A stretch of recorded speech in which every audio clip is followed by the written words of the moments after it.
Welcome to YouTube channel कानूनी व चर्चाएं खास। तो आज चर्चाएं खास होगी और हमारा टॉपिक रहेगा जो वर्ल्ड के कन्फ्लिक्ट्स हैं, जोन्स हैं और जो और लो इंटेंसिटी कन्फ्लिक्ट जोन है, तो हम आज टच करेंगे जो कन्फ्लिक्ट जो जम्मू एंड कश्मीर का जो कन्फ्लिक्ट जोन कंसिडर करते हैं नेशनल इंटरनेशनल लेवल पे। तो लेकिन हमारा तो मुद्दा यही है, जो हमारा रेजोल्यूशन है 1994 का, हम तो कन्फाइन करते हैं इस कन्फ्लिक्ट को कि हमें इसको वापस लेना है और इंटेग्रेट करना है इसके साथ जो प्रिंसली स्टेट थे पहले वाले, तो उसको वापस करके वो तो एक जम्मू एंड कश्मीर को जो पहले भी इंटेग्रेट हुआ है पोस्ट आर्टिकल 370 कॉन्स्टिट्यूशनल डेवलपमेंट से, तो उस एरिया को भी हम इसके साथ तो इंटेग्रेट करेंगे, अपने साथ मिलाएंगे। जो उसका क्या तरीकाकार होगा वो बड़े लोग सोचेंगे, जो हमारे थिंक टैंक हैं, जो गवर्नमेंट ऑफ इंडिया में हैं, दो और जो भी इसमें हेल्म ऑफ अफेयर्स में, इसमें हम नहीं ज़्यादा बात करेंगे। तो आज जो हमने टॉपिक है, इसमें मेरे साथ आज संजय रैना एडवोकेट हैं, ये पुंछ हैं, वे इंटरनेशनल और नेशनल अफेयर्स पे नज़र रखते हैं और काफ़ी नॉलेज है इनको जो वर्ल्ड के कन्फ्लिक्ट जोन। हमने ऐसे एक चार्ट बनाया था, जैसे फिलिस्तीन इजराइल है, जैसे ताइवान चाइना है, जैसे यूक्रेन रशिया है, और अभी सीरिया वाला रिजॉल्व हो रहा है। कल ही मुलाकात हुई है इससे ट्रंप और जो सीरिया का न्यू लीडरशिप आई है जिलानी। और आपको बाकी जो हमारा अगर इंटरनल हम देखें तो जो हमारा ये भी है, जो बलूचिस्तान का है, पख्तूनख्वा का है, बिल्कुल जो दुरंद लाइन के एक्रॉस है, और अफगानिस्तान का भी जो साल लगता है, तो काफ़ी है। हमें बाकी मैरीटाइम डिस्प्यूट जो चाइना के साथ है, फिलीपींस है, वो भी हो, जापान के साथ हैं, तो काफ़ी कन्फ्लिक्ट जोन है। तो हम आज बात करेंगे जम्मू एंड कश्मीर की, और मैं रैना साहब को, और हमारे साथ एक स्टूडेंट भी है, तो इनका बेटा भी है, और ये उत्कर्ष रैना स्टूडेंट है लॉ का, GNDU का, अमृतसर में पढ़ता है, और काफ़ी मेरिटोरियस जो इसकी जो बैकग्राउंड है, और फिर इनका बेटा होने के खातिर लगता है कि काफ़ी इसको मैंने ऐसे बातचीत की तो इसने काफ़ी अपने जो लीगल एजुकेशन के अलावा भी ये इंटरेस्ट रखता है, जो हमारी जियो पॉलिटिक्स है, ये इंटरनेशनल रिलेशंस हैं। तो मैं आगे हवाले करता हूँ रैना साहब के। रैना साहब, थोड़ी सी हिस्ट्री बताइए कश्मीर की, जम्मू एंड कश्मीर में, तो कि कैसे एक फुल फ्लैश प्रिंसली स्टेज बने। थोड़ा पीछे भी जा सकते हैं, जितनी आप जो हमारी हिस्टोरिकल बुक्स में है, हिस्ट्री बुक्स में है, तो उसके मुताबिक प्लीज। Thank you sir. मैं ऑनरेबल रिटायर्ड जज श्री सुभाष गुप्ता जी का धन्यवाद करता हूं कि उन्होंने मुझे आज ये प्लेटफॉर्म जो है फ्राहम किया है। दो शब्द मैं जज साहब के लिए बोलूँगा कि जज साहब ने अपनी मेहनत से, लगन से, अपने इंटेलेक्चुअल प्रोग्रेस से जम्मू की सोसाइटी में जो ये इन्होंने कानूनी चर्चा का ये चैनल खोला है, इससे रेवोल्यूशनाइज कर दिया है। और ये इस किस्म का पहला चैनल है, ना कि जो कानूनी दाव पेंच के बारे में, मतलब कानून क्या कहता है उसके बारे में चर्चा करता है, बल्कि जो वर्ल्ड में जो करंट अफेयर, जो करंट सिनेरियोज बने हैं, उस पर भी कड़ी नज़र रखता है। एक्सपर्ट्स को बुलाकर उस पर भी रोशनी डाली जाती है। तो मेरा ख्याल है कि जम्मुआइट्स के लिए जो है कि ये इनका जो चैनल है, इट्स ए बूम। सर, जैसा कि आपने, थैंक यू सर, आपने जैसा कि मुझे फरमाया कि दुनिया में इस वक्त जो है फ्लैश पॉइंट्स है, जिन्हें हम कन्फ्लिक्ट जोन कहते हैं। आपने एक लंबी चौड़ी फहरिस्त लिस्ट बताई, जिसमें हमारा जम्मू एंड कश्मीर जो है वो भी लो इंटेंसिटी वार की जद में है। पिछले काफ़ी सालों से यहाँ पर जो है हमारे पड़ोस में जो हमारा एक नेबर है पाकिस्तान, उसने यहाँ पर जो वो यहाँ पर एक प्रॉक्सी वार जो चला कर रखी है, जिसमें काफ़ी जानो माल का नुकसान हुआ है। सर जहां तक कश्मीर की हिस्ट्री का थोड़ा सा तल्लुक है, हाँ, थोड़ा थोड़ा सा सा। मैं रेफरेंस दूंगा, पासिंग रेफरेंस। प्राचीन हिस्ट्री जो है कश्मीर की, अगर आप देखें तो नील मत पुराण में या कलहन की राजतरंगिणी में आती है। तो वो कहते हैं कि गोनंदा वन जो थे वो भगवान श्री कृष्ण के वंशज थे।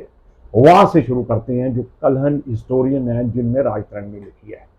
गोनंदा वन के बाद जो मॉडर्न हिस्टोरियंस जो आते हैं वो कहते हैं कि अशोका द ग्रेट से जो है ये शुरू करते हैं। लेकिन जो अभी कुछ 100 साल पहले की हिस्ट्री है, 1342 में जो है वो शामीर्स, जो मुस्लिम रूलिंग कश्मीर, जो शामीर्स आए यहाँ पर, शामीर्स के बाद चक्स के पास चली गई यहाँ की सल्तनत, उसके चक्स के बाद ये मुगल्स के पास चली गई, मुगल्स के बाद अफगान्स के पास चली गई, अफगान्स के बाद उसके बाद आगे हमारे sick rule in Kashmir. And finally 1845 में जब यहाँ पर महाराजा गुलाब सिंह आए, तो गुलाब सिंह ने जो क्या किया कि कश्मीर को यहाँ पर फतेह किया। कश्मीर जो है, कश्मीर का जो रूल जो है गुलाब सिंह को महाराजा रंजीत सिंह ने जो है, जिसको हम ट्रीटी ऑफ अमृतसर बोलते हैं, 1846 में हुई, 75 लाख रुपए का जो है वो ये कश्मीर को जो है खरीदा गया। और क्योंकि जो उस वक्त महाराणा रंजीत सिंह के वंशज थे, उनने अंग्रेज़ों को पैसे देने थे, तो 75 लाख रुपए नानकशाही जो उस वक्त था, जो डिनोमिनेशन थी, ये कश्मीर को खरीदा गया। उसके बाद 1845 ऑनवर्ड्स आप देखें, जम्मू, कश्मीर और लद्दाख, ये 3 अलग खिते थे। जम्मू तो ऑलरेडी महाराजा गुलाब सिंह के पास आ गया था 1920 में।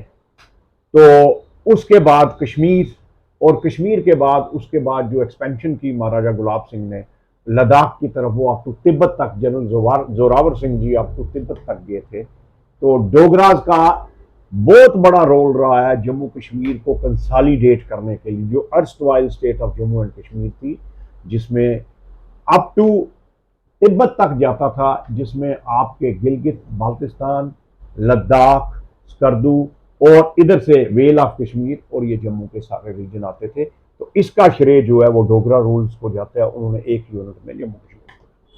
अब भारतवर्ष में जो फ्रीडम मूवमेंट 1857 में शुरू हुई थी अंग्रेजों के खिलाफ, तो उसकी कल्मिनेशन कब होती है? 15 अगस्त 1947। 15 अगस्त 1947 को जब भारतवर्ष जो है वो अंग्रेजों ने भारतवर्ष को आज़ाद करने का सोचा, तो अंग्रेजों ने उस वक्त बड़ी गहरी चाल चली। मोहम्मद अली जिन्ना के साथ मिलकर क्या किया उन्होंने कि इस भारत भूमि को, इस भारतवर्ष को, जो उस वक्त बहुत बड़ा मुल्क था, सब कंटिनेंट के बराबर था, इस मुल्क को 2 हिस्सों में तोड़ दिया on the basis of religion, 2 nation theory. क्योंकि जिन्ना ने अंग्रेजों को कह दिया, क्योंकि बेसिकली मोहम्मद अली जिन्ना को भी किसने आगे जो प्रोजेक्ट किया था, वो अंग्रेजों ने प्रोजेक्ट किया था। तो अंग्रेज ये कभी नहीं चाहते थे कि भारतवर्ष एक यूनिट रहे और ये बहुत स्ट्रांग मुल्क बनेगा, उभरेगा। तो उन्होंने क्या किया कि भारत के साथ एक बड़ी धोखाधड़ी हुई। उस वक्त क्या हुआ, इस मुल्क को तोड़ दिया। 14 अगस्त 1947 को क्या हुआ, भारतवर्ष को तोड़ा गया। 2 डोमिनियन बनाई उन्होंने, एक डोमिनियन ऑफ पाकिस्तान, एक डोमिनियन ऑफ इंडिया, जो ब्रिटिश इंडिया था, जो अंग्रेजों के अंडर जो इंडिया था। 2 किस्म का इंडिया था, एक ब्रिटिश इंडिया और दूसरा प्रिंसली गवर्नड इंडिया। तो जो ब्रिटिश इंडिया था उसको 2 हिस्सों में बांटा और प्रिंसली गवर्नड इंडिया को उनको दिया गया, ऑप्शन दिया गया, इधर to join this dominion of India और डोमिनियन ऑफ पाकिस्तान, जिसमें लगभग 562 जो रियासतें जो है वो डोमिनियन ऑफ इंडिया के साथ आई और लगभग 3 जो है वो डोमिनियन ऑफ पाकिस्तान के साथ चली गई। अब जहां तक जम्मू कश्मीर का मसला था, जम्मू कश्मीर के महाराजा हरि सिंह जी उस वक्त यहाँ पर एट द हेलम ऑफ अफेयर्स थे। और जम्मू कश्मीर की सर में एक छोटी सी एक बैकग्राउंड बनाऊं, उस वक्त 2 रियासतें जो थी हमारे हिंदुस्तान की, बहुत बड़ी रियासतें थी। एक रियासत थी ये जो ग्वालियर की आप कहते हैं, ये बहुत बड़ी रियासत थी और रिसोर्सेज में भी रिच थी, इनके पास बहुत दम था। और दूसरे नंबर पर हमारी जम्मू कश्मीर की रियासत आती है। ये इतने बड़े रिसोर्सेज, लगभग 88,000 स्क्वायर माइल्स जो इसका एरिया था और पूरा एक मुल्क बनने के लिए ये क्वालिफाई करती थी। उसके बाद एन नंबर ऑफ रिसोर्सेज थी हमारे पास फौज थी, हमारे पास रिसोर्सेज थे, हमारे पास जंगलात थे, हमारे पास पानी था, हमारे पास माइंस थी, हमारे पास सब कुछ था। तो जब ये भारतवर्ष में ये सारा कुछ चल रहा, तो जम्मू कश्मीर में भी जो है एक महाराजा हरि सिंह के खिलाफ जो है एक यहाँ पर एक मूवमेंट शुरू हो गई, जिसको independent movement of Jammu and Kashmir कहा जाता है, इंडिपेंडेंस के लिए, लेड बाई शेख मोहम्मद अब्दुल्ला। हालांकि शेख मोहम्मद अब्दुल्ला को पढ़ाने में भी महाराजा हरि सिंह जी का रोल था। उन्होंने भेजा अलीगढ़ में, वहां से एमएससी करवाई और यहाँ पर जब आए, उनको जब टीचर की पोस्ट मिली, उनको लेक्चरर नहीं लगाया गया, तो उस चक्कर में उन्होंने जो है with the help of some foreign forces उन्होंने एक पार्टी बनाई जिसका नाम था मुस्लिम कॉन्फ्रेंस। तो मुस्लिम कॉन्फ्रेंस ने जो है ये यहाँ पर एक मूवमेंट शुरू की। आपको पता है 1932 का जो मैसेकर हुआ था वहाँ पर, तो एक आदमी को प्लांट यहाँ पर किया गया था जो कि लाहौर से लाया गया था, बावर्ची था यहाँ पर, तो उसका ट्रायल चल रहा था। तो उसके ट्रायल के चलते वक्त उसको सजाए मौत हुई। उसके बाद वो हिस्ट्री है। उसके बाद क्या हुआ कि यहाँ पर जो पेट्रो ने, जो Indian national Congress four front पर थी भारतवर्ष में, तो वो यहाँ पर शेख अब्दुल्ला के साथ उनका कोई अलायंस था, तो वो क्या करते थे, इसको पुश फॉरवर्ड करते थे कि आप लीड करें। तो शेख अब्दुल्ला ने यहाँ पर काफ़ी लोगों को मोबिलाइज करना शुरू कर दिया, खुसूसी तौर पर कश्मीर में। और क्या हुआ कि जब 15 अगस्त 1947 को भारतवर्ष आज़ाद हुआ, तो कश्मीर की जो रियासत थी, जम्मू एंड कश्मीर की जो रियासत थी, इसमें महाराजा हरि सिंह जी थोड़े से इनडिसाइसिव थे। वो इसलिए इनडिसाइसिव थे कि वो क्या करें। इनडिसाइसिवनेस के कारण क्या, थोड़ा सा टाइम लग गया। इन द मीन टाइम क्या हुआ कि महाराजा हरि सिंह जी ने 2 एग्रीमेंट्स जो हैं, एक डोमिनियन ऑफ इंडिया को, जिसे स्टैंड स्टिल एग्रीमेंट बोलते हैं, एक डोमिनियन ऑफ इंडिया को ऑफर किया और दूसरा स्टैंड स्टिल एग्रीमेंट किया किसको, डोमिनियन ऑफ पाकिस्तान को ऑफर किया। पाकिस्तान में मोहम्मद अली जिन्ना थे, उन्होंने एकदम जो है स्टैंड स्टिल एग्रीमेंट को उन्होंने एक्सेप्ट कर लिया और they assured Maharaja of Jammu and Kashmir कि वो इनकी जो ट्रांसपोर्टेशन ऑफ एसेंशियल सप्लाईज हैं, एसेंशियल कमोडिटीज़ हैं, जिसमें आपका पेट्रोलियम प्रोडक्ट्स आते हैं, खाने पीने का सामान आता है, उसके बाद आपका नमक वगैरह सारा कुछ है, वो हम आपको देंगे, आपके जो रास्ते भी यहाँ से खुले रखेंगे। वेयर एज जो दूसरा स्टैंड स्टिल एग्रीमेंट था which was offer to dominion of India, तो उसमें भारतवर्ष ने ना उसको रिजेक्ट किया ना उसको एक्सेप्ट किया। उन्होंने ये कहा कि हम इस पर अभी सोच रहे हैं, इस पर हमने क्या करना है। लेकिन इन द मीन टाइम क्या हुआ sir, in the mean time, Rana साहब हम यहाँ पे रोकते हैं आपको, थोड़ा ब्रेक लेके। बिल्कुल बिल्कुल। तो जो आपने बातें की जी, तो जैसे आपने एक हिस्ट्री दिखा दी कि भाई कहाँ से शुरू हुआ कश्मीर, और देखिए ये तो आपकी बात ठीक है, तीनों खित्तों की कल्चर, बिल्कुल, जो भी इथनिसिटी कह सकते हो, लैंग्वेज के बेस पे अलग अलग, जहाँ पे डोगरा डोमिनेंस है जम्मू में, प्रोविंस जो हमारा है, बिल्कुल, और कश्मीर में कश्मीरी स्पीकिंग पीपल का है, और लद्दाख में लोगों का अलग है, तीनों का एक। तो मैं थोड़ा ऐड करूंगा जो आपने पहले हिस्ट्री में दिया था कि एक का हुआ है, तो उसमें क्या था कि जो बाकी मैं पीछे नहीं जाऊंगा, पहले जो महाराजा रणजीत सिंह के टाइम में गुलाब सिंह और इसका भाई ध्यान सिंह, जो महाराजा रंजीत की फौज में रिक्रूटमेंट होगी, और वो अपनी तरक्की से करते करते जनरल तक रैंक में, और ध्यान सिंह प्राइम मिनिस्टर बन गए। तो उन्होंने 1820 में जयपोता के जो अखनूर में है, तो इनको महाराजा का बिल्कुल खिताब दे दिया और उनका राज तिलक भी कर दिया महाराजा रंजीत ने, और जम्मू का जो एरिया था वो इनको दे दिया। तो फिर क्या था जो आपने आगे और बताया, जो समझो जो एंग्लो जो सिख वार हुई, तो एंग्लो सिख वार में जो क्या कारण थे क्या नहीं हम नहीं जाएंगे, बहुत बातें हैं हिस्ट्री में लोग जानते हैं, उसमें हार हुई।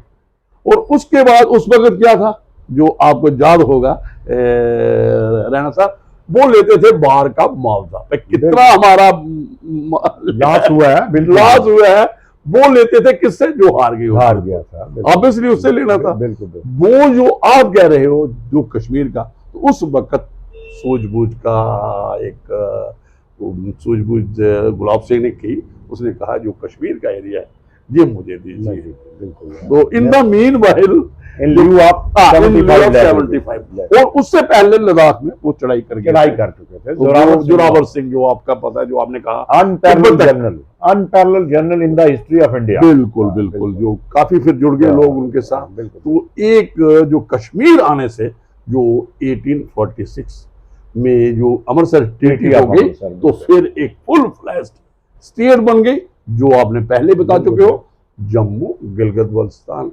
हुंजा जे जिसकर्दू जो भी है एरिया, और जो हमारा जो दूसरी साइड पे, और चाइना ने भी कुछ इस वक्त चाइना ने भी एक्साइज चीन लिया है और भी जो कन्फ्लिक्ट रेज किए हैं बिल्कुल उस पे हैं।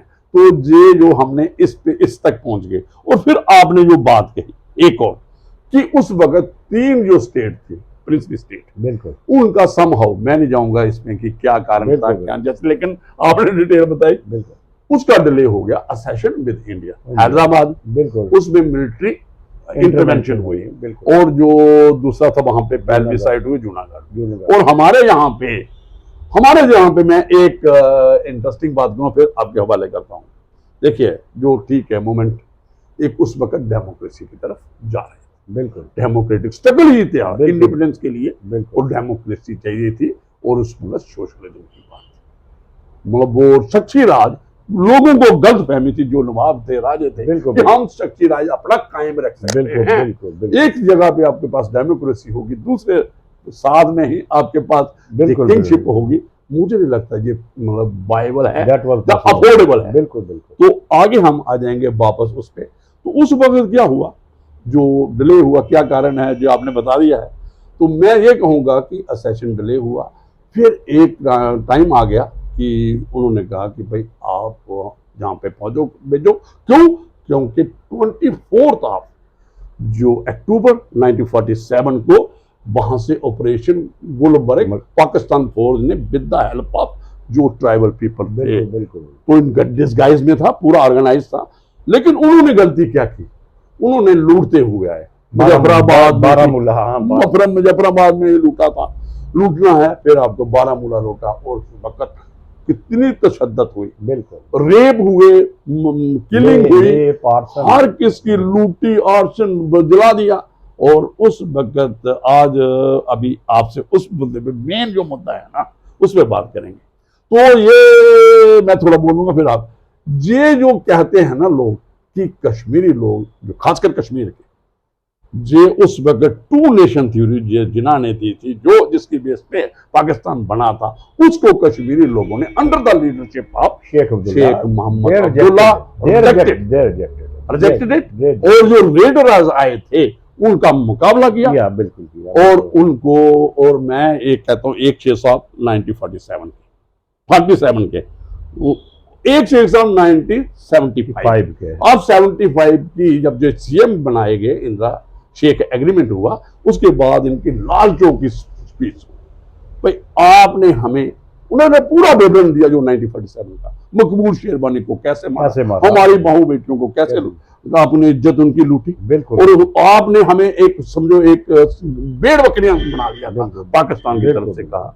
तो मुझे नहीं लगता है अभी जो करंट में है, जो हम कन्फ्लिक्ट की बात करते हैं, तो कश्मीरी लोग जो हैं जे अपनी मर्जी से हैं, हम जो सेकुलर इंडिया को चुना है, बिल्कुल ये हमारे साथ आए हैं, और कोई इसमें ये नहीं बात नहीं, कुछ जबरदस्ती कोई नहीं है। हाँ, कुछ एक्सटर्नल इंटरनल कुछ बातें होती हैं, जहाँ पे पोस्ट जो आप कह सकते हो 1947 जब शेख साहब का क्या बदले, क्यों बदले, और यहाँ पे तो आज तक एक्सपेरिमेंट हो रहे हैं। तो मैं अभी ये आपसे ये पूछना चाहता हूँ कि ये तो हमने बता दिया ये जो बातें हुई, मैं इसका ये पूछना चाहता हूँ, पहले तो आप थोड़ा सा ये दीजिए कि एक तो क्या अभी जो इस वक्त जो एक चल रहा था, उस वक्त आपको मैं जो 370 या हमारा कॉन्स्टिट्यूशन ऑफ इंडिया लिखा जा रहा था, तो उसमें मैग्नामिटी दिखाई और टेम्पररी और ट्रांजिशनल जो प्रोविजन था 370 का ऐड किया उसमें, ठीक है। उसके बाद दिल्ली एग्रीमेंट हुआ 1952 में, उसके बाद ऑर्डर एक हुआ application of the constitution of India to Jammu and Kashmir, तो उसके बाद हमारा अपना जम्मू एंड कश्मीर का कॉन्स्टिट्यूशन था वो, तो वो और देखिए आप एक मैं और थोड़ी सी बात ऐड करूंगा, जो कॉन्स्टिट्यूशन ऑफ इंडिया था ये एप्लीकेबल हो चुका था, हमारा इलेक्शन कमीशन जहाँ था, हमारा सुप्रीम कोर्ट की जुरिस्डिक्शन जहाँ थी, लेकिन ठीक है जो पॉलिटिकल कोई भी इनकम हम अपनी जो हुकूमत होती है, एक हुकूमत है, पॉलिटिकल पार्टी है, उनका अपना एक क्या कहते हैं एजेंडा है, मैनिफेस्टो है, उनके मुताबिक जो भी उस वक्त था उन्होंने कहा 370, क्योंकि जो ये खामखा जो एक अरोड़ा था, एक ऑब्स्टैकल था जो इंटेग्रेट करने में, तो मैं ये बताऊं, अभी ये पीछे आ जाएंगे, अभी बाकी और भी बातें करेंगे, पहले ये बताइए आर्टिकल 370 का पहले और जो कॉन्स्टिट्यूशन चेंजेस आई 2019 में 5 अगस्त आप लगा लो, अक्टूबर तक जो अमेंडमेंट आई और J&K रीऑर्गेनाइजेशन एक्ट आया, तो ये बताइए कि जो पिछला जो डेवलपमेंट थोड़ी बताइए, और उसके बाद जो पोस्ट जो 2019 का जो 370 का, इसके बारे में बताइए कि इसमें कितना हमने अचीव किया है, और फिर हम आ जाएंगे जो पाकिस्तान की पहलगाम का भी बात करेंगे। मास्टर देखिए सर, ये तो खैर बड़े विस्तार से आपने इस पर रोशनी डाली है। मैं थोड़ी सी पीछे वाली बैकग्राउंड लूंगा और उसके बाद आगे चलेंगे। पीछे वाली बैकग्राउंड है कि इस क्या हो चुका था कि लगातार जो है आप देखें पुंछ रजौरी, वहां पर भी रेबेलियन, वहां पर लोग इंट्रूडर्स जो हैं वो रजाकार जो अंदर आ चुके थे, कत्लोगार तुमने शुरू कर दी थी। तो उस वक्त जब महाराजा हरि सिंह जी ने दिल्ली में बात की कि भाई आप जब तक हमें यहां पर फोर्सेस भेजें, तो दिल्ली से सरदार पटेल जी ने कहा कि unless you find this accession agreement हम कैसे भेज सकते हैं, ठीक है। तो उस वक्त जो है जो ये इंस्ट्रूमेंट ऑफ एक्सेशन जो है वो बाज़ाब्ता साइन किया गया महाराजा हरि सिंह जी ने 26 अक्टूबर 1947।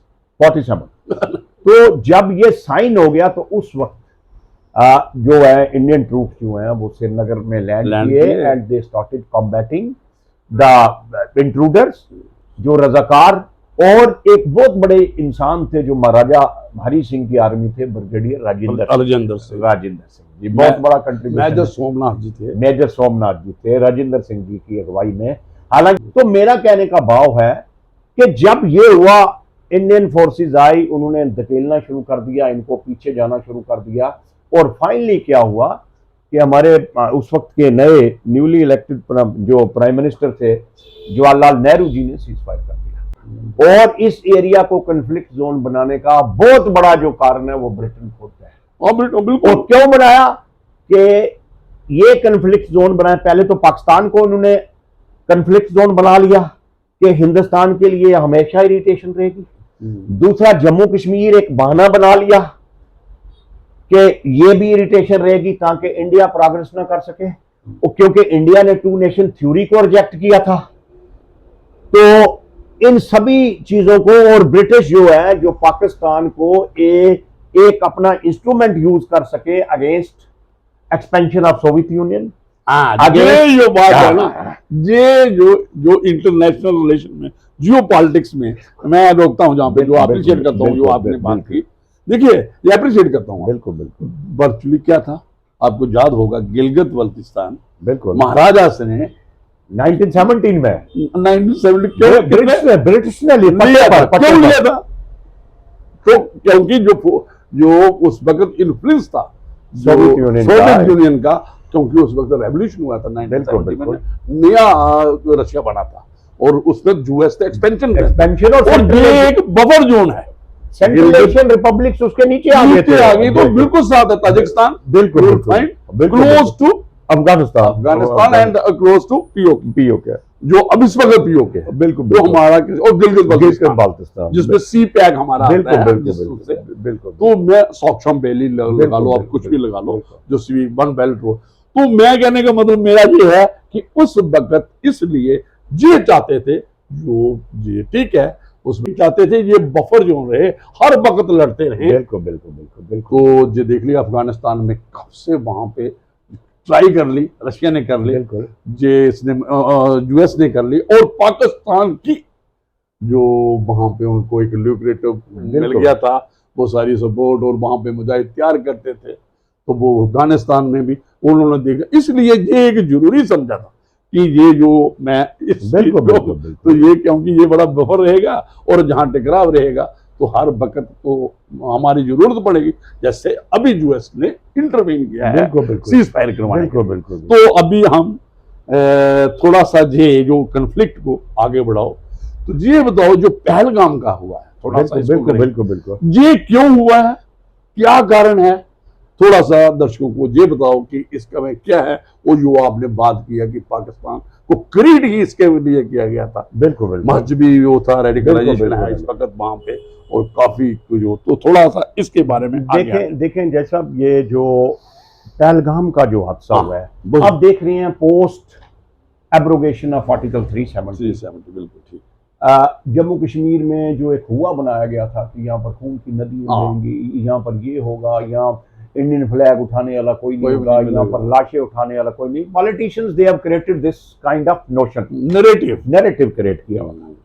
देखें, आफ्टर एब्रोगेशन ऑफ आर्टिकल 370 5 अगस्त 2019 को जब ये हटाया गया, उसके बाद जम्मू कश्मीर जो एक normal state of India Aahista Aahista Aahista normalcy की तरफ आया। गवर्नमेंट ऑफ इंडिया ने अरबों डॉलर जम्मू कश्मीर में इन्वेस्ट किए, इस हद तक इन्वेस्ट किया कि डायरेक्ट मिडिल ईस्ट से भी इन्वेस्टमेंट जम्मू कश्मीर में डायरेक्टली आ रही है, और जम्मू कश्मीर में मैसिव डेवलपमेंट जो है शुरू हो गई। करोड़ों की तादाद में टूरिस्ट आना शुरू हो गए, डेवलपमेंटल एक्टिविटीज शुरू हो गई, सिनेमा टूरिज्म आ गया, बाकी अदर एक्टिविटीज यहाँ पर सारी शुरू हो गई। और आहिस्ता आहिस्ता आहिस्ता मेन स्ट्रीम में जो हमारे जो बच्चों को रेडिकलाइज किया गया हुआ था, जो इस किस्म की जो टीचिंग्स इनको पढ़ाई गई थी, ब्रेन वॉशिंग हुई। अब थोड़ा इलेक्शन का भी जोड़ देना कि इलेक्शन में किन किन ने पार्टिसिपेट किया था, ये भी आपकी। बिल्कुल। तो आहिस्ता आहिस्ता वो लोग जो है वो नॉर्मलसी की तरफ आ रहे थे। पहली बार लोग ये महसूस कर रहे थे कि नहीं, अब हमें मेन स्ट्रीम से जुड़ गए हैं, हमें पढ़ना है, आगे बढ़ना है, sky is limit for us. क्योंकि कश्मीर में टैलेंट की कोई कमी नहीं थी, इंटेलिजेंस की कोई कमी नहीं थी, लेकिन बिकॉज ऑफ रेडिकलाइजेशन उनको क्या कन्फाइन किया गया था, और कश्मीर में साइकोलॉजिकली और एक ट्रॉमेटिक सोसाइटी बना दी गई थी। तो ये इन सब चीजों को गवर्नमेंट ऑफ इंडिया ने आहिस्ता आहिस्ता इंटीग्रेट पूरा करके तो बाहर निकाला। अब देखें उसके बाद क्या किया इन्होंने, पाकिस्तान स्पॉन्सर्ड टेररिस्ट में एक नई यहाँ पर एक शुरुआत की जिसको बोलते हैं हाइब्रिड टेररिज्म। हाइब्रिड टेररिज्म आप देखें कि इन्होंने क्या किया हुआ, टारगेट किलिंग शुरू कर दी 1-2, लेकिन गवर्नमेंट ऑफ इंडिया ने उस चीज को भी ऑब्जर्व कर लिया, लोगों ने ऑब्जर्व कर लिया, मेन स्ट्रीम में आ रहे थे, सारा कुछ चल रहा था। तो पाकिस्तान और उनके जितने भी गुर्गे थे उनको ये समझ आ गई कि जिस ढंग से कश्मीर में डेवलपमेंट हो रही है, बच्चे आगे बढ़ रहे हैं, पढ़ाई लिखाई, स्कूल चल रहे हैं, कॉलेज चल रहे हैं, बिजनेस इंस्टीट्यूशन चल रहे हैं, पत्थरबाजी बंद हो गई है, सबको नो मोर स्टोन पेल्टिंग, हर एक चीज नॉर्मलसी की तरफ आ रही है। तो कोई ऐसी चीज की जाए कि ताकि कश्मीर को दोबारा जो है पूरे वर्ल्ड में लाया जाए कि कन्फ्लिक्ट जोन में, कि ये it is still a conflict zone. आपने देखा होगा कि पहलगाम हमले से पहले मुजफ्फराबाद में कुछ लोग आए थे, कहां से, हमास के टेररिस्ट आए थे, आज भी बात हुई, हमास के वहां से कमांडर आए थे, और वहां पर एक मीटिंग हुई उनकी बाज़ाब्ता। तो इसमें ये भी कहा जाता है कि हमास के पैटर्न पर जो है एक हमला किया जाए, और जिसमें ओपनली सोसाइटी हमारी डिवाइडेड हो गई थी, जिसको गवर्नमेंट ऑफ इंडिया ने आज सामाजिक पहलू पर, जो सामाजिक तौर पर जिसको इंटीग्रेट किया जा रहा था, तो उस चीज को तोड़ने के लिए पहलगाम का जो हमला किया गया, या टूरिज्म खत्म हो जाए, यहाँ की इकानमी खत्म हो जाए, यहाँ पर जो लोगों में भेदभाव क्रिएट किया गया था वो खत्म हो रहा है, और इस चीज को फर्दर हाईलाइट किया जाए कि ये जो जम्मू कश्मीर का मसला जो है ये खत्म नहीं हुआ है। हालांकि 5 अगस्त 2019 के बाद भारत सरकार का एक सीधा सा, जैसे आपने फरमाया कि 1994 का जो पार्लियामेंट में रेजोल्यूशन था, अगर कोई इशू है, 10 साल से भारत सरकार की, 11 साल से एक ही स्टेटेड पॉलिसी है, if there is any issue between India and Pakistan, that is issue of POJK, और वो इशू क्या है कि पाकिस्तान वो कब हमें वो एरिया वापस देगा, यही एक इशू है। क्योंकि जहां तक इंस्ट्रूमेंट ऑफ एक्सेशन का जहां तक तल्क है, वो पूरे का पूरा है अर्स्टवाइल स्टेट ऑफ इंडिया जो जम्मू एंड कश्मीर थी, वो उसका पूरे का महाराजा ने एक्सेशन किया है, and further that was ratified by Sheikh Mohammad Abdullah, because he was the prime minister, he was the leader, later on he became a CM, और उसके बाद इंदिरा शेख अब्दुल्ला पैक्ट हुआ है। तो ये सभी चीजें जो हैं, ये सभी चीजें एक कंट्रीब्यूटरी फैक्टर था जो पहलगाम जिसका नतीजा निकला, और जिसके बाद ये कन्फ्लिक्ट जो है। और एक चीज और मैं एक छोटे से ऐड करूंगा, जहां तक 2 नेशन थ्योरी का तल्लुक था, एक तो उस वक्त कश्मीर के लोगों ने इसको रिजेक्ट किया, सेकेंडली क्रिएशन ऑफ बांग्लादेश, हाँ बिल्कुल रिजेक्शन, एंड तीसरा ये जो बलूचिस्तान और खैबर पख्तूनख्वा में जो ये मूवमेंट चल रही है, मेरी बात सुने, एक किताब, एक पैगंबर, ठीक है, एक हदीस को मानने वाले लोग, but they are not happy with Pakistan. अगर कोई ये कहे कि आसम मनीर ये कहे कि कलमे के आधार पर पाकिस्तान बनाया गया था, तो उसी चीज पर, उसी के आधार पर लोगों ने पाकिस्तान के मुसलमानों में ये अपने बलूचिस्तान के और जो अफगान हैं, नॉर्थ वेस्ट फ्रंटियर के और Afghan, they have rejected them. तो मेरा कहने का मतलब है कि कन्फ्लिक्ट्स जो बनती हैं, आपको religion is not a binding factor, ये एथनिसिटी आती है, पॉलिटिकल प्रायोरिटीज आती है, पॉलिटिकल एंड इकोनॉमिक कंसीडरेशंस आती हैं, और उसके रिलीजियस एफिनिटीज भी आती हैं, लेकिन कुछ चीजें और हैं जिसके कारण जो है ये कन्फ्लिक्ट्स पैदा होती हैं। और पाकिस्तान का जो रवैया रहा है जिसकी बलूचिस्तान की तरफ और खैबर पख्तूनख्वा की तरफ या अफगानिस्तान की तरफ, जैसे मैं जनाब के नोटिस में क्या किया, अंग्रेजों ने क्या किया कि अफगानिस्तान को अगर किसी ने मॉडर्न हिस्ट्री में अगर फतह किया है तो एक ही थे, Maharaja Ranjit Singh, under the aegis of their general Hari Singh Nalwa, जिन्होंने अफगानिस्तान को, काबुल को फतह किया था। Otherwise Afghanistan is the grave of empires, Afghanistan is a grave of empire, Afghanistan को कोई कंकर नहीं कर सका है। आप मॉडर्न ले लें, मॉडर्न वॉरफेयर 1980 में सोवियत यूनियन ने इंट्रूजन की, दे लॉस्ट था। अभी बाइडेन के वक्त में American troops after 20 years spending there, they lost everything. अब क्या किया इन अंग्रेजों ने, क्या किया, एक ड्यूरेंट लाइन बना दी, आधे अफगानी जो पठान अफगानिस्तान में, आधे नॉर्थ वेस्ट फ्रंटियर जो यहां पाकिस्तान में खैबर पख्तूनख्वा कहते हैं। लेकिन अफगान ने कभी भी इस ड्यूरेंट लाइन को नहीं माना, इनने ये भी कंफ्लिक्ट जोन यहां पर क्रिएट कर दिया, ये लड़ते रहेंगे।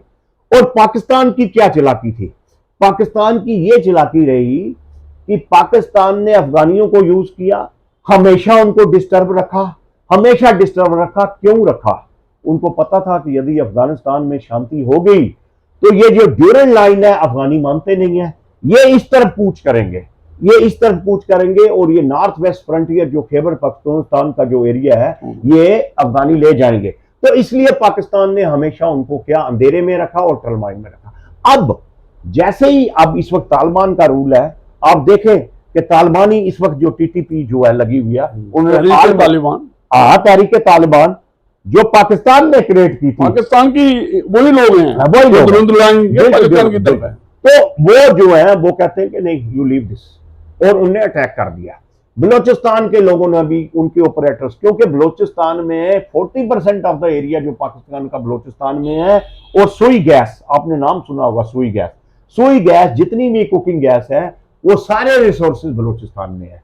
बाकी तेल का जो ईरान से जो सप्लाई होती है, जो पाइपलाइन आ रही थी या वैसे आते हैं, वो भी बलोचिस्तान में है। तो मेरा कहने का भाव है, ये जो टू नेशन थ्योरी अंदर बेसिस ऑफ रिलीजन किया था, पहले यहां पर कश्मीर के लोगों ने रिजेक्ट की, फिर बांग्लादेश के लोगों ने रिजेक्ट की, अब ये आपके बलोचिस्तान के लोग रिजेक्ट कर रहे हैं, खैबर पख्तूनख्वा के। तो ये कौन सी दुनिया में ये लोग रह रहे हैं?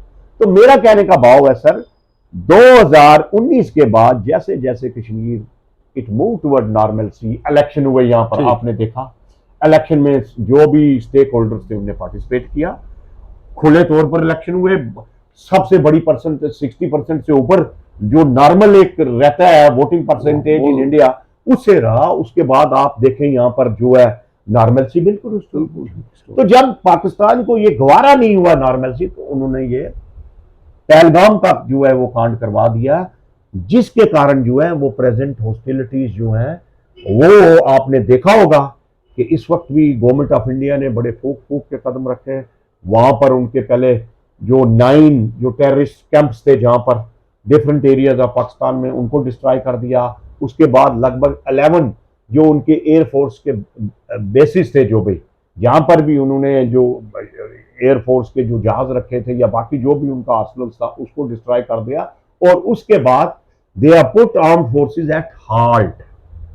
बेशक ये शोषा है। चलिए, अभी आपने सारी बात करी, तो हमने तो एक ये जो आपने ये वाली बात बताई है ना, एक नई बात जो अवेयरनेस क्रिएट करने के लिए अमंग जनरल सिविलियन, जो सिविल सोसाइटी है, उनको एजुकेट किया, अवेयर किया है जो आपने, और साथ ही पीओके वालों, बिल्कुल कि आपकी एथनिसिटी, देखिए जो पंजाबी डोमिनेंस है ना, जहाँ आर्मी की डोमिनेंस है, वो प्रिवेल करती है, आर्मी बिजनेस करती है, धंधा करती है, और वही गवर्नमेंट चाहती है जो उसके पॉकेट हो।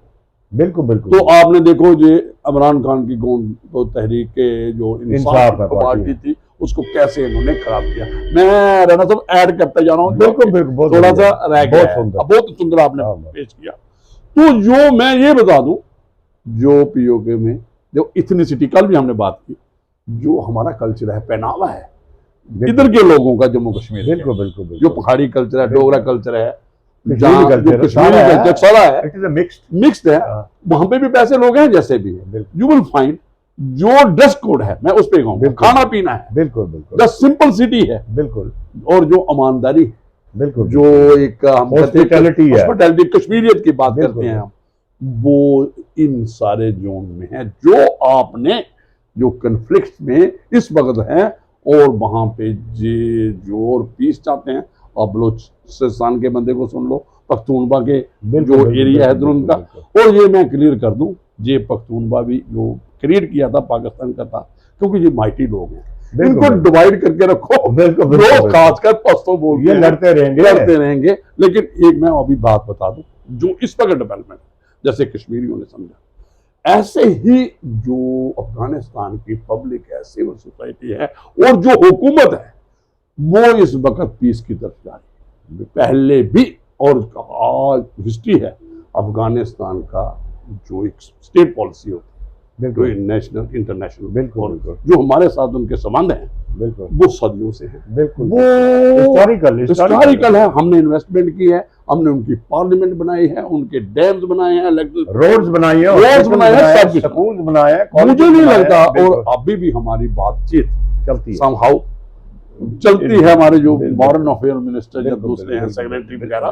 बात करते हैं, और हम कभी भी नहीं जाएंगे। We are training their army, अभी जरूरत है, बिल्कुल, यहाँ पर उनके आते हैं कैडेट्स, बिल्कुल। और हमने देखिए, आप अगर चेक करोगे, सारे लोग जो अफगानिस्तान के ना, सारे कश्मीर में, इधर अपने दिल्ली में पढ़े हैं, दिल्ली में पढ़े हैं, हिमाचल में पढ़े हैं, इंडिया में पढ़े, और इनको कल्चर, जो इंडियन कल्चर है, अभी भी बहुत से लोग पठान, क्योंकि ये कमिटेड लोग हैं। चालाकी कोई नहीं, साफ साफ समझते बलोची हो गया, जो पख्तूनवा वाले हो गए, जहाँ जो आप पीओजे के, बिल्कुल बिल्कुल ये लोग एक ही इनका कल्चर सब।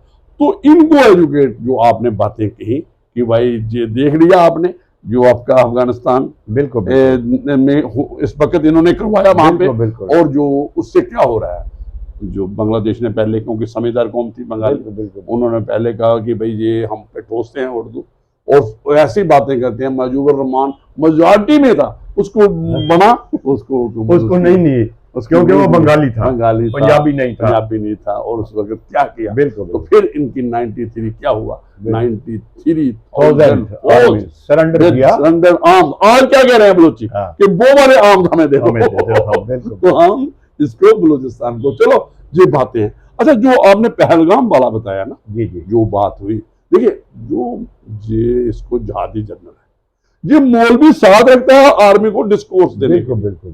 देखो आर्मी जो है किसी भी जो स्टेट, आप ये थ्योक्रेटिक स्टेट है, इस्लामिक स्टेट, साथ में डेमोक्रेसी तो है ना।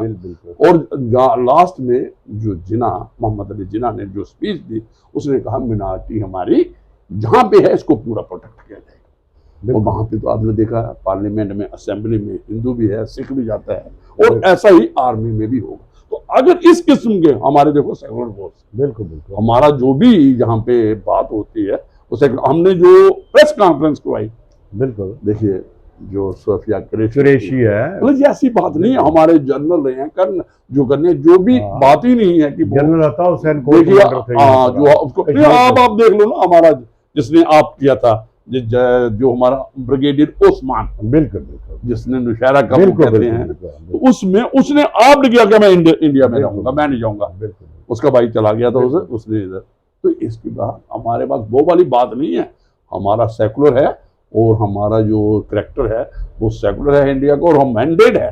हम जे मैंने कल भी लिखा, संदूर और सुहाग के लिए हम ये बात कह देते हैं कि हमारा जो सीज फायर है वो नहीं है टेररिज्म और टेररिस्ट के खिलाफ।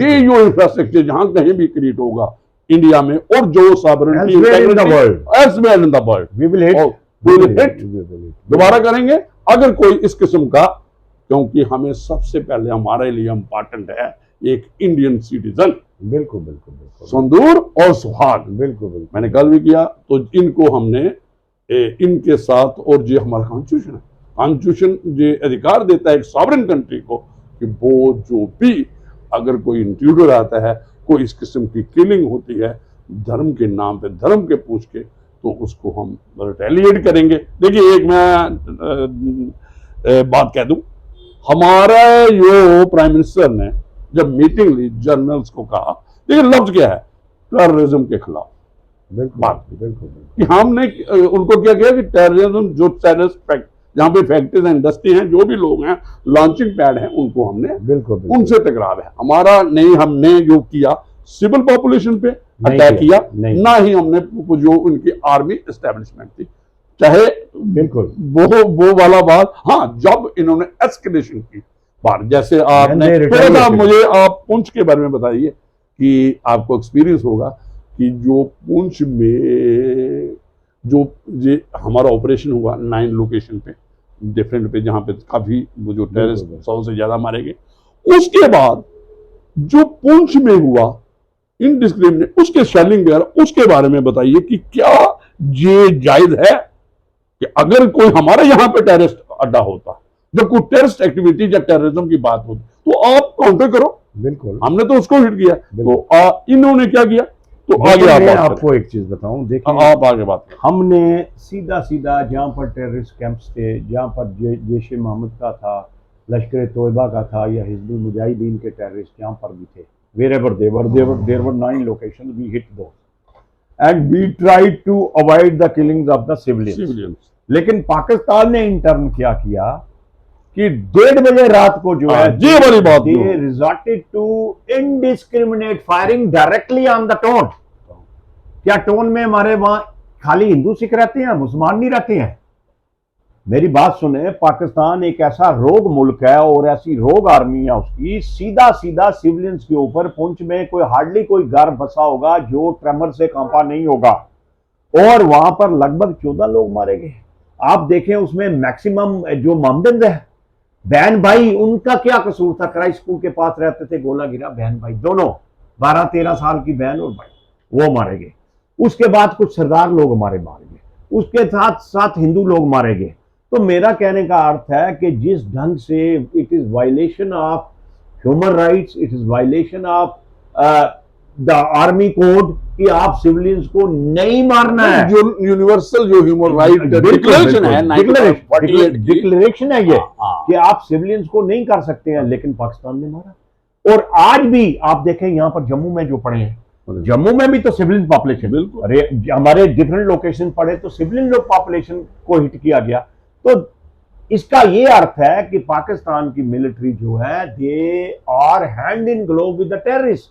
They are the people who supported them, who provided logistics to them, who trained them and then dispatched to different corners of the world for terrorism.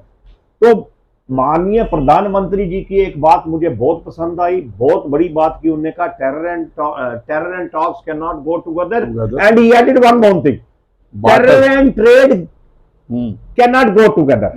और साथ में पानी और खून, जो बिलावल भुट्टो ने कोरेटेल जो उसकी मेरी बात, यहाँ पे खून की नदियां, मेरी एक बात सुने सर, तो इस किस्म का अगर मानसिकता है, माइंड सेट है, मैं अपने लोगों को खुसूसी तौर पर ये जो पॉडकास्ट लोग जो हमारी ये डिस्कशन देख रहे हैं, मैं एक आंतरिक बात आपसे करना चाहता हूं बिफोर कि भारत में ऋषियों ने हजारों वर्षों पहले कहा, एकम सद्विप्रा बहुधा वदंती, वो सत्य एक है, अल्लाह। ठीक है, जो इस बात से हमने एक बात निकाली जो अभी आपने बात की, तो मैं ये कहता हूं 57 कंट्रीज हैं इस्लामिक, बिल्कुल जो हैं, बिल्कुल, और इनकी वो भी है, ऑर्गेनाइजेशन भी है, बिल्कुल। जी, मैं OIC मैं बात करूंगा। देखिए आप क्या है, कल सीरिया के जो रेजोल्यूशन था, वहां पे जो वहां के न्यू लीडरशिप आई, तो उसको कौन इन्वॉल्व कर रहा है?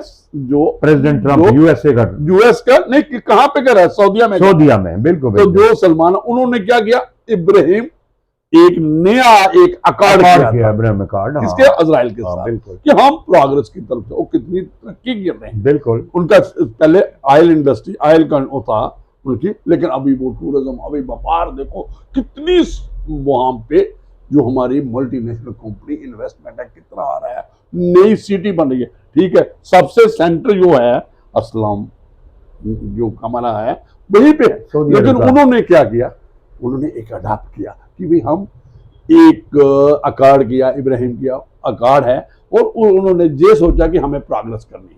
तो ये अभी भी मेडिवल बिल्कुल इंडिया की तरफ जा रहे हैं, जो पुरानी बातें कर रहे हैं। बिल्कुल। तो इनको ये समझ नहीं आ रही भाई, अभी आपको एक मानवता की बात करनी चाहिए, प्रोग्रेस की। और मैं चाइना बता दूं, देखो इनको 2 बंदों ने सपोर्ट किया, इस जो हमारा जो बार लाइक सिचुएशन, जब बाहर कहते हो जैसे भी हो, बिल्कुल। एक तो उसने ड्रोन सप्लाई करके, तुर्की है और एक चाइना ने। चाइना सामने तो नहीं आया, लेकिन एक उसने कहा कि मेरा ऑल फायदर फ्रेंड है।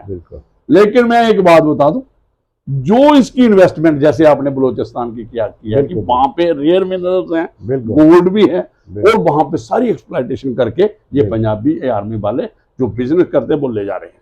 तो आज सी पैक जो इनका है वो ऑपरेटिव नहीं हुआ, और इनकी रोज गाड़ियां जला देती हैं, दूसरा भी जला देती हैं। मैं ये कहता हूं, एक मेरा अपना एक मैंने आइडिया कल भी दिया था, मैं आपको भी पूछूंगा कि जो ये वाली बात आई कि ये जो बलूचिस्तान की एक इंडिपेंडेंट कंट्री की बात हो रही है, सुबह भी पूछ रहे थे कि इसका क्या है, कि इसको कैसे है, क्या है इसकी कोई लीगल और जो दूसरा बात है इंटरनेशनल नेशनल, कैसे इसको रिकॉग्नाइज, तो ये लंबी बातें हैं कि मैं तो उसमें कहा कि मैंने कहा कि अगर ये कंट्री इंडिपेंडेंट हो जाती है तो सबसे पहले इसको रिकॉग्नाइजेशन कौन देगा? तो मैंने एक बात कही, देखिए मैंने कहा चाइना इसको सबसे पहले देगा। बिल्कुल। क्योंकि सीपैक जाता है, इन लोगों उसको क्या करना, उसको धंधा करना है। बिल्कुल धंधा, बिल्कुल। उसको कोई पाकिस्तान के साथ नहीं है, वो डायरेक्ट ट्रैप करता है। बिल्कुल। वन बेल्ट रोड है, चाहे उसका मैरीटाइम जो भी है। देखें सर, कल ये बिल्कुल आपसे मैं सहमत हूं आपसे, बिल्कुल। देखें सीपैक कहां से गुजर रहा है, गिलगित बाल्टिस्तान और ग्वादर तक पहुंचना है ना, उसने ग्वादर तक पहुंचना है। टुमारो अगर कल हमारे जैसे हमने कहा है कि पीओजे के आए, एक वक्त आएगा ये आएगा तो हमें क्या है, चाइना अगर रोड वहां से निकालता है तो हमने अपना खर्चा लेना है, तो चाइना पहले सिल्क रोड नहीं थी सर, वही तो पहले भी तो सिल्क रोड थी ना जो सेंट्रल एशिया तक जाती थी, कश्मीर से सेंट्रल एशिया तक जाती थी। बिल्कुल। तो मैं आपकी इस बात से बिल्कुल सहमत हूं। चाइना नीड्स एक्सेस इन अफगानिस्तान, चाइना नीड्स एक्सेस इन बलोचिस्तान, चाइना नीड्स एक्सेस इन ग्वादर, और वो यूरोप की तरफ जाना चाहता है, सेंट्रल एशिया से होते हैं, सेंट्रल एशिया मिडिल ईस्ट, ताकि वो धंधा करे, धंधा करे।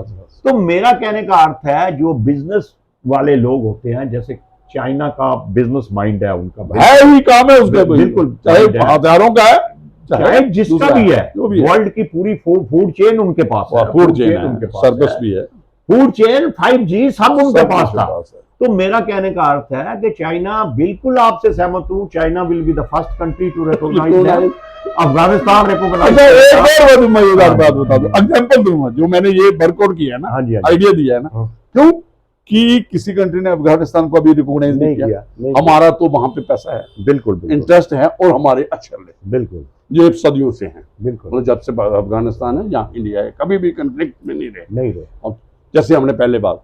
लेकिन जो इंटरेस्ट शो किया है चाइना ने अफगानिस्तान में, बिल्कुल बखान बॉर्डर जो कॉरिडोर, बखान कॉरिडोर, हाँ, बखान कॉरिडोर पे जो सड़कें एक्सपेंशन किया है, उनसे पूरा उन्होंने जो भी ट्रेड बिजनेस या कोई भी है, उन्होंने उनके साथ इंफ्रास्ट्रक्चर की बात है जो उनको उनके इंटरेस्ट में है, तो वो अगर वो कर सकते हैं अफगानिस्तान के साथ, तो मुझे क्यों नहीं कहेंगे बलोचिस्तान के साथ, हमारे साथ जो आपने कहा पीओके हमारा, बिल्कुल हमारे साथ आ जाएगा, बिल्कुल आएगा। पाकिस्तान से क्या तो उन्होंने पीओके, तो हम पख्तूनवा जो एरिया है अफगानिस्तान का ही पार्ट है, जो वहां पे पश्तून लोग रहते हैं, पख्तून रहते हैं, वो मुझे लगता है ये सारा एक अच्छी आप होप लेके चलेंगे, जो हमने ये सारा आज चर्चा की कि ये एक बड़ी वैल्यूएबल है, और खासकर जो बच्चे जो इसके जो IAS के लिए हैं, जो सिविल सर्विसेज एस्पिरेंट्स हैं,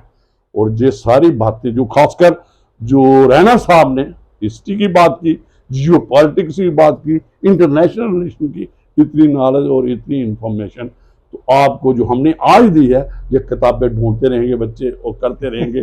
कोई भी जो दूसरे लोग हैं जो अपनी एक जो शॉप चलाते हैं, दुकानें चलाते हैं, इंस्टीट्यूट्स हैं, हमने किसी के खिलाफ हैं, ऐसी बातें कोई नहीं पढ़ाएगा, चुन चुन के जो कन्फ्लिक्ट्स हैं। तो हमारे साथ ये जो थे तो दरकश रैना जी, आप ये बताइए, कोई आपने हमने बात की आज जो ये आप तो काफ़ी पापा से भी गाइडेंस है, दूसरा कैसा लगा हमारी बातचीत सुन के आपको?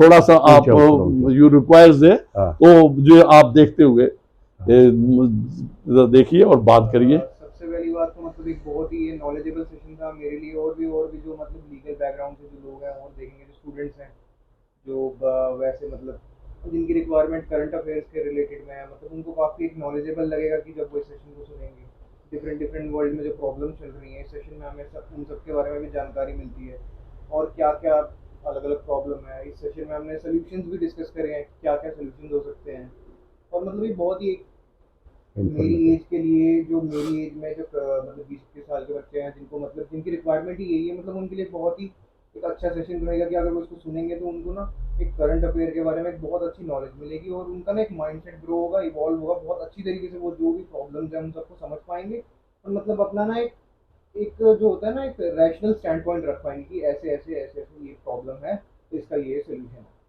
तो मैं ये देख के जो आपने बात की, तो एक समझो, और हमारे बच्चों को भी चाहिए। देखिए, मैं ये सभी बच्चों को कहूँगा जो इस वक्त किसी भी सर्विसेबल है, जुडिशियल सर्विस के लिए है या किसी और के भी, और अदरवाइज भी हमारी एक मतलब होना चाहिए कि हमने जो हमें वर्ल्ड अफेयर्स अंदर के बाहर के पूरी दुनिया के कॉन्फ्लिक्ट्स के हैं, दूसरा है नॉलेज होना चाहिए। जो जिसके पास नॉलेज है, इंफॉर्मेशन है, और आज के युग में जो डाटा है, राइट टू इंफॉर्मेशन, हम एक राइट है, कॉन्स्टिट्यूशन राइट है, तो इंफॉर्मेशन, नॉलेज और इंटेलेक्ट ये कॉम्बिनेशन है। तो होप करते हैं कि आज जो बातचीत की है हमने, और अप्रिशिएट भी किया है, एक हमारा स्टूडेंट भी यहाँ पे है, तो मुझे लगता है ये आज के लिए काफ़ी है। तो लीजिए इजाज़त। Thank you very much.